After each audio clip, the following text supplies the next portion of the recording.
Hi అండి అందరికీ ఎలా ఉన్నారు? నేనైతే చాలా బాగున్నానండి. మీరు అందరూ బాగుండాలని మనస్ఫూర్తిగా కోరుకుంటున్నాను. ఈరోజు అయితే చికెన్ దమ్ బిర్యానీ చాలా సింపుల్గా ఎట్లా చేయాలి ఏంటో చూపిస్తాను, మీకు కూడా చూసేసేయండి. ఇప్పుడైతే ఇంకేం మాట్లాడకుండా వీడియోలో అయితే వెళ్ళిపోతాం. చూసిన ఒకళ్ళు లైక్ కొట్టేసేయండి.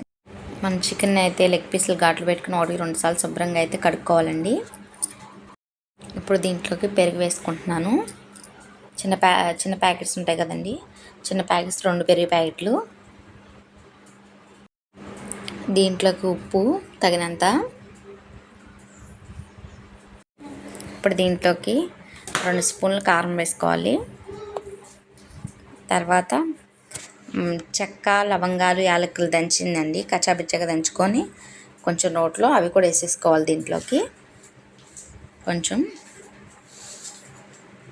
బిర్యానీ మసాలా ఉంటుంది కదా, బిర్యానీ మసాలా 1 స్పూను,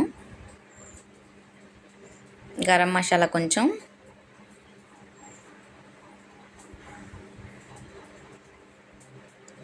ఇది వచ్చేసి ధనియాల పొడి.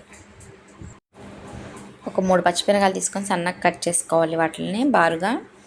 ఇవి మనం వేయించుకున్న ఆనియన్స్ ఉంటాయి కదండి, అవి మొత్తం ఇట్లా సగమే వేస్తున్నా, సగం తర్వాత ఉంచుకోవాలి. కొత్తిమీర, నా దగ్గర పుదీనా లేదండి, ఇంక అందుకని చెప్పేయలేదు. నిమ్మకాయ మొత్తం ఒక నిమ్మకాయ అంతా గింజలు తీసుకొని పిండేసుకోవాలండి, జ్యూస్ అంతా. ఇందాక మనం వేయించుకున్న ఆనియన్స్ నూనె ఉంది కదండి, ఆ నూనె కూడా కొంచెం వేసేసుకోవాలి దీంట్లో. అల్లం వెల్లుల్లి పేస్ట్ వేసింది అది స్కిప్ అయిందండి వీడియో. అల్లం వెల్లుల్లి పేస్ట్ వేసుకొని చక్కగా అన్నీ మొత్తం మసాలాన్ని మనం వేసుకున్న చికెన్కి పట్టేలాగైతే చక్కగా కలిపేసుకోవాలి. మొత్తం ఇట్లా 2 నిమిషాల పాటు కలిపేసుకోవాలండి చక్కగా ముక్కలకి అంతా పట్టేలాగా. చూడండి, ఈ విధంగా అయితే ఇట్లా చక్కగా మసాలా అంతా పట్టించేసేసి ఒక అరగంట సేపు పక్కన పెట్టుకుందాం. బాస్మతి బియ్యం 3/4 కిలో తీసుకున్నాను. 1-2 సార్లు శుభ్రంగా కడుక్కొని పక్కన పెట్టేసుకుందాం. ఇవి కూడా ఒక అరగంట పాటు అయితే నానబెట్టుకోవాలి. ఇప్పుడు ఒక తెపాలు తీసుకొని గ్యాస్ మీద పెట్టి దాంట్లో వాటర్ వేసుకోవాలండి. వాటర్లో చెక్క, లవంగాలు, యాలకులు, పచ్చిమిరకాయలు 2 బాగా కట్ చేసుకున్నవి, నిమ్మకాయ 1.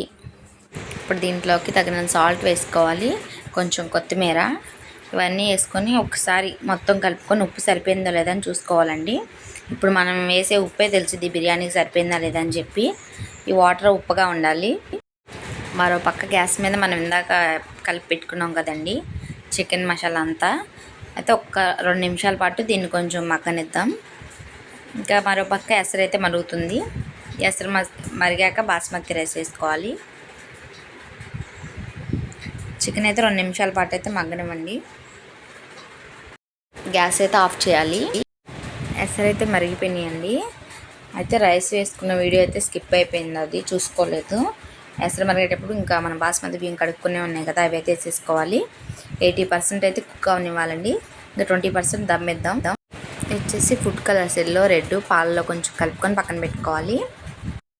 80% కుక్ అయిన రైస్ని అయితే ఇప్పుడు ఫిల్టర్ చేసేసుకోవాలండి, వడగట్టేసుకోవాలి మొత్తం. దీంట్లో కొంచెం వాటర్ తీసుకొని పక్కన పెట్టుకోవాలి. మన అడుగు మందంగా ఉన్న తెపాల్లో అయితే తీసుకోవాలండి. మనం ఇందాక ఉడికించుకున్న చికెన్ ఉంది కదా, అది తీసుకొని రైస్ ఉంది కదండి మనం ఇందాక వడకట్టుకున్న రైస్ని లేయర్స్కి అయితే వేసేసుకోవాలి మొత్తం ఇదే విధంగా.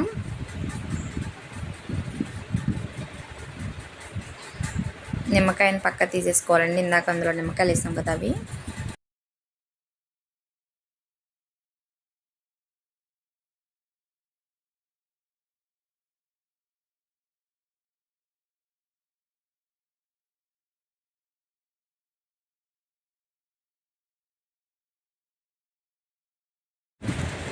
ఈ రైస్ మొత్తం ఒక లెవెల్లో చేయాలండి. ఇప్పుడు దీంట్లో కింద మనం ఉంచుకున్నాం కదా ఆనియన్స్, అవి కొత్తిమీర అయితే వేసేసుకోవాలి. ఇప్పుడు దీంట్లో కిందాక మనం కలుపుకున్నాం కదా ఫుడ్ కలర్స్ 2, అవి కూడా అయితే ఇట్లా రౌండ్గా అయితే వేసేసుకోవాలి. ఎల్లో, రెడ్ కలర్ అయితే.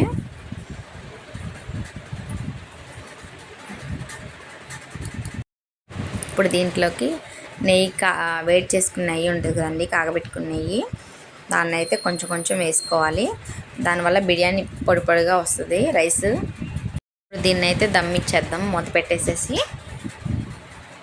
ఇప్పుడు దీన్ని అయితే గ్యాస్ వెలిగించుకొని దమ్ ఇచ్చేద్దాం. దీని మీద బరువు పెట్టాలండి, ఆవిరి అయితే బయటకు వెళ్ళకుండా. నా దగ్గర అయితే దంచేది ఉంది, దాన్ని అయితే బరువుగా పెట్టేసుకుంటున్నాను. ఒక 20 నిమిషాలండి ఇది దమ్ము మొత్తం. అసలు మనం బిర్యానీ రెడీ అవ్వడానికి 10 నిమిషాలు లో టు మీడియం ఫ్లేమ్లో, 10 నిమిషాలేమో లో ఫ్లేమ్లో అయితే పెట్టుకోవాలి.